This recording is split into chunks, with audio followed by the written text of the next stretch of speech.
നീണ്ട ഇതളുകളോട് കൂടിയ ചെമ്പകപ്പൂവിന്റെ അഥവാ പനിനീർ ചെമ്പകപ്പൂവിന്റെ 2 ഡൈമെൻഷൻ ചിത്രമാണ് ഇവിടെ വരയ്ക്കുന്നത്. ചില ദേവതകൾ അണിയുന്ന മാലകളുടെ അഗ്രഭാഗങ്ങളിലും ചെമ്പകപ്പൂവിന്റെ ഡിസൈൻ വരാറുണ്ട്. അതുപോലെ തന്നെ ചുമർ ചിത്രങ്ങളിൽ കിരീടങ്ങൾ വരയ്ക്കുമ്പോൾ അവയിലും ചെമ്പകപ്പൂവിന്റെ സാന്നിധ്യം കാണാൻ സാധിക്കും. കേരളത്തിന്റെ പരമ്പരാഗതമായ മ്യൂറൽ പെയിന്റിങ്ങിൽ കേശാലങ്കാരങ്ങൾക്കും അതുപോലെ കർണാലങ്കാരങ്ങൾക്കും പ്രധാനമായി ഈ പുഷ്പത്തിന്റെ ഡിസൈൻ ഉപയോഗിക്കാറുണ്ട്.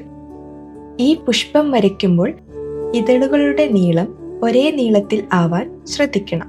കൂടാതെ ഇതളുകളുടെ എണ്ണം 7 9 ആവാനും ശ്രദ്ധിക്കേണ്ടതാണ്.